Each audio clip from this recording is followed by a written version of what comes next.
સુરત શહેર traffic police દ્વારા wrong side આવતા વાહક ચાલકો સામે કડક કાર્યવાહી। વાહન ચાલકો ટ્રાફિક સિગ્નલ પર કોઈ કારણસર હોર્ન વગાડશે તો તેવા વાહનો ચાલકો સામે પણ કાર્યવાહી કરવામાં આવશે। સુરત શહેર ટ્રાફિક પોલીસ દ્વારા વાહક ચાલકો સામે કડકથી કડક કાર્યવાહી કરવામાં આવી। સુરત શહેર ટ્રાફિક પોલીસ દ્વારા યુનિટ સર્કલ પાસે વાહક ચાલકો ટ્રાફિકના નિયમોનું પાલન કરે તે માટે પોલીસ દ્વારા ટ્રાફિક અવેરનેસ પ્રોગ્રામ યોજવામાં આવ્યો। વાહન ચાલકો રોંગ સાઈડ જતા હોય અને ગફલત રીતે હોર્ન વગાડતા હોય તેવા વાહક ચાલકો સામે કાર્યવાહી કરવામાં આવી। સુરત શહેરના વાહક ચાલકો ટ્રાફિકના નિયમોનું પાલન કરે તે દિશાને લઈ ટ્રાફિક પોલીસ દ્વારા કડક કાર્યવાહી કરવાને લઈ ટ્રાફિક ડીસીપીના આદેશ આપવામાં આવ્યા।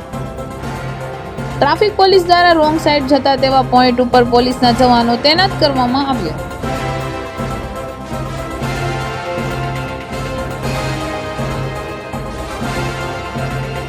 શહેરના પોલીસ કમિશનર શ્રી અનુપમસિંહ ગેહલોત સરના ખાસ સૂચના કરેલી કે જેઓ સિગ્નલ ભંગ કરે છે, સ્ટોપ લાઇનનું વાયોલેશન કરે છે તેમજ રોંગ સાઈડ આવતા હોય એના વિરુદ્ધ સખતમાં સખત કાર્યવાહી થાય।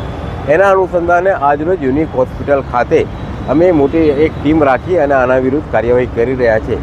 તેમજ જે લોકો વારંવાર હોર્ન વગાડતા હોય, મોડિફાઈડ સાયલેન્સરનો યુઝ કરતા હોય તેમજ મોટી ગાડીઓમાં એવા સાયલેન્સર રાખતા એવા હોર્ન રાખતા હોય છે કે જેથી આપણાને ખૂબ જ મોટો અવાજ આવે અને નોઇઝ પોલ્યુશન થાય।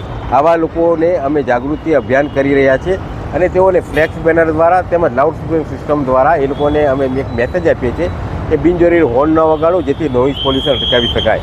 સર, જે મોડિફાઈડ સાયલેન્સર છે એ લોકો સામે કેવા પ્રકારની કાર્યવાહી કરવામાં આવે, કેટલી દંડની વસૂલાત? એ લોકો મોડિફાઈડ સાયલેન્સર હોય છે એમને મોડિફાઈડ સાયલેન્સર નીકાળી દઈએ છીએ અને એને જપ્ત લઈ અને એને હરાજી તકનું ઓપ્શન છે અને એને નષ્ટ પણ કરીએ છીએ। તેમજ આવા હોર્ન ચાલક હોય એની ગુણવત્તાના આધારે એના વિરુદ્ધ 2000 થી 5000 સુધીનો દંડ થઈ શકે। હમણાં સુધી કેટલાના ચલાન આપવામાં આવ્યો છે દંડ? અત્યાર સુધીમાં ગઈકાલે અમે લગભગ 2300 સુધી લોકોને દંડાત્મક કાર્યવાહી કરી છે। હિતેશ પ્રજાપતિ, દ્રષ્ટિકોણ ન્યૂઝ, સુરત।